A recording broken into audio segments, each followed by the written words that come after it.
Hello friends, welcome to KD academy. मेरा नाम कविता है। मैं एमए बीएड सीटेट और यूजीसी एंटी नेट क्वालिफाइड हूँ हिंदी सब्जेक्ट से। फ्रेंड्स, अगर आप चैनल पर नए आए हैं तो चैनल को सब्सक्राइब जरूर कर लीजिए, बेल आइकन को प्रेस कीजिए जिससे आने वाले वीडियो का नोटिफिकेशन आपको मिल जाए, और लाइक कीजिए, शेयर कीजिए। फ्रेंड्स, अगर आपने इससे पहले की वीडियो नहीं देखी है तो जाके जरूर देखिए, वो आपके बहुत काम आने वाले हैं क्योंकि आपका पेपर नज़दीक आ रहा है। और फ्रेंड्स, सबसे पहले इस चैनल पर जुड़ने के लिए आपका बहुत बहुत धन्यवाद। आज मैं आपके लिए कहानी लेकर आई हूँ। ये दूसरी कहानी है। पहले मैं आपके लिए लाई थी चंद देर से मेरी बातें। ये आपके सिलेबस में है, एक टोकरी भर मिट्टी, जिसके लेखक है माधव राव स्प्रे।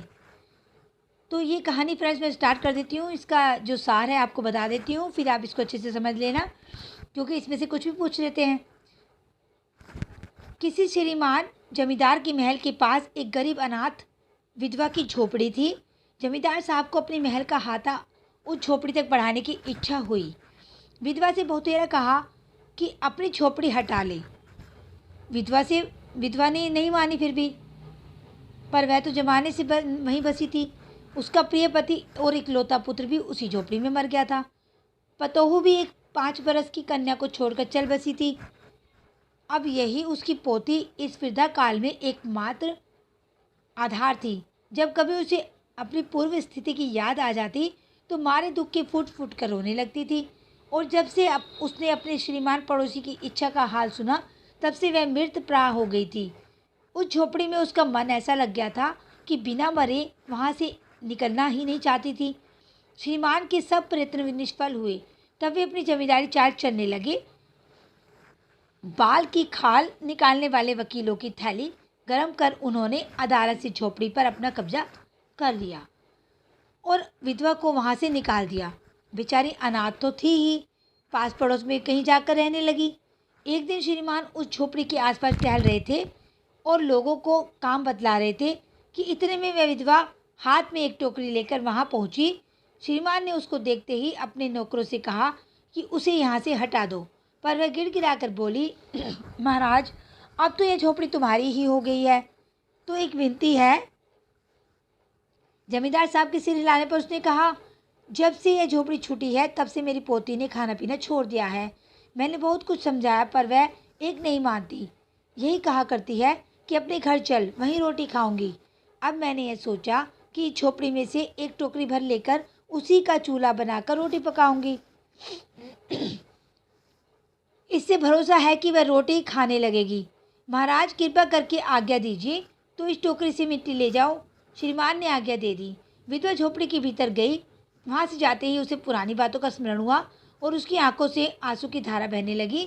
अपने आंतरिक दुख को किसी तरह संभाल कर उसने अपनी टोकरी भर ली और हाथ से उठाकर बाहर ले आई। फिर हाथ जोड़कर श्रीमान से प्रार्थना करने लगी, महाराज, कृपा करके इस टोकरी को जरा हाथ लगाइए जिससे कि मैं उसे अपने सिर पर धर लूँ। जमींदार साहब पहले तो बहुत नाराज हुए, पर जब वह बार बार हाथ जोड़ने लगी और पैरों पर गिरने लगी तो उनके भी मन में कुछ दया आ गई। किसी नौकर से ना कहकर आप ही स्वयं टोकरी उठाने आगे बढ़े। जो ही टोकरी को हाथ लाकर ऊपर उठाने लगे तो ही देखा कि यह काम उनकी शक्ति के बाहर है। फिर तो उन्होंने अपनी सब ताकत लगाकर टोकरी को उठाना चाहा, पर जिस स्थान पर टोकरी रखी थी वहाँ से वह एक हाथ भर ऊंची ना हुई। वह लज्जित होकर कहने लगी, नहीं, यह टोकरी हमसे ना उठाई जाएगी। यह सुनकर विधवा ने कहा, महाराज, नाराज ना हो, आपसे तो एक टोकरी भर मिट्टी नहीं उठाई जाती और इस झोपड़ी में तो हजारों टोकरियां भरी मिट्टी पड़ी है। उसका भार आप जन्म भर कर कैसे उठा पाएंगे? आप ही इस पर विचार कीजिए। जमींदार साहब धन मद से गर्वित हो अपना कर्तव्य भूल गए थे, पर विधवा के उपरोक्त वचन सुनते ही उनकी आंखें खुल गई। कृतकर्म का पश्चाताप कर उन्होंने विधवा से क्षमा मांगी और उसकी झोपड़ी वापस दे दी। तो ये थी कहानी फ्रेंड्स, एक टोकरी भर मिट्टी, जिसके लेखक थे माधव स्प्रे। इसकी थोड़ी समीक्षा है जो कि इन्होंने की है डॉक्टर मनोहर जमदाड़े ने। तो इनका मैं थोड़ा सा आपको बता देती हूँ किस टाइप की इन्होंने इसकी कहानी की समीक्षा की है। एक टोकरी भर मिट्टी, यह कहानी वर्ग भेद पर आधारित है। संपन्न वर्ग के लोग हमेशा गरीबों का, अनार्थी का शोषण करते रहते हैं। कहानी का जमींदार भी अपने महल बढ़ाने के लिए अनाथ विधवा की झोपड़ी पर कब्जा करता है, पर अनाथ विधवा का मार्मिक कथन जमींदार की आंखें खोल देता है। जमींदार का हृदय परिवर्तन होता है और कृतकर्म का पश्चाताप कर विधवा को झोपड़ी वापस देता है। वर्ग भेद का जो चित्रण है उसके आधार पर इसकी समीक्षा की है इन्होंने। इसकी समीक्षा मनोहर जमदाड़े ने की है। ये वाली समीक्षा जो मैं बता रही हूँ आपको, ये ध्यान में रखना फ्रेंड्स। एक टोकरी भर मिट्टी इस कहानी में जमींदार संपन्न तथा शोषक वर्ग का प्रतिनिधित्व करता है। जमींदार किसका प्रतिनिधित्व करता है फ्रेंड्स? शोषक वर्ग का। और अनाथ विधवा गरीब शोषित वर्ग का प्रतिनिधित्व करती है। ये ध्यान में रखिए फ्रेंड्स, ये पूछा जाता है कि किसका प्रतिनिधित्व करते हैं और ये किसका प्रतिनिधित्व करती है। तो इसको मैं इसलिए आपको बता रही हूँ समीक्षा के आधार पर। मनुष्य अपनी ज़रूरतों से ज़्यादा पाने की लालसा मन में रखता है। पैसे, संपत्ति, जमीन, घर आदि पाने के लिए जीवन भर संघर्ष करता है।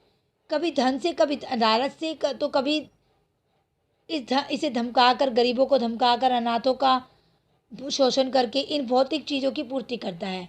इस टोकरी भर मिट्टी कहानी के जमींदार को भी अपना महल बढ़ाने की इच्छा होती है, लेकिन अनाथ विधवा की झोपड़ी बाधा बनती है। लाख कहने पर विधवा जब नहीं मानती तो उसको वह कोर्ट कचहरी से उसको हथिया लेता है।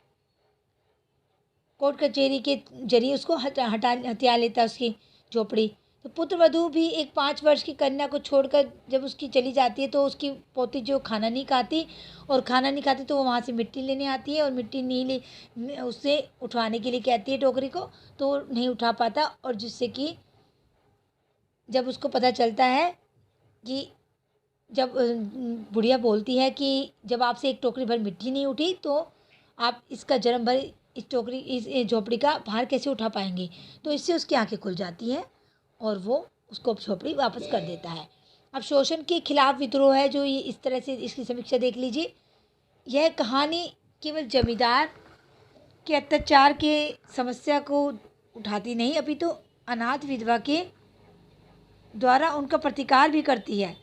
लेखक ने बहुत ही सहजता से जमींदार के सामने अनाथ का विद्रोह कथानक में लिखा है कि अनाथ विधवा ने जो उसका विद्रोह किया उसके बारे में उन्होंने समीक्षा की है। झोपड़ी छोड़ने के बाद बुढ़िया वहीं पास पड़ोस में रहने लगती है और जाकर, जब ये कहानी तो मैंने फ्रेंड्स आपको बताई दी है। अब समीक्षा इसकी यही है कि ये किस तरह की कहानी है, और मैंने आपको ये बताई दिया है कि कौन शोषित वर्ग है और कौन शोषक वर्ग है। तो इसको ज़्यादा डिटेल में करने की ज़रूरत नहीं है फ्रेंड्स, ये मैंने आपको बताई दी है कि किसने इसकी समीक्षा की है। डॉक्टर ने नाम मैंने आपको बताई दिया है, एक बार और बता देती हूँ, डॉक्टर मनोहर जमदाड़े ने। तो ये फ्रेंड्स पूछ सकते हैं कि किसकी समीक्षा है, कुछ भी पूछा जा सकता है फ्रेंड्स, इसमें आपको इसको डिटेल में बता रही थी। ओके फ्रेंड्स, तो ये कहानी उम्मीद है आपको समझ में आ गई होगी।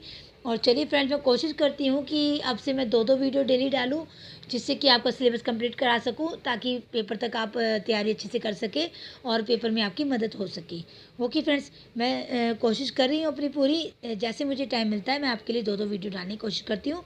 एक वीडियो में कहानी होगी और दूसरे में आपका दूसरा सिलेबस होगा। तो फ्रेंड्स इसके अब तब तक के लिए फ्रेंड्स बाय, फिर मिलते हैं।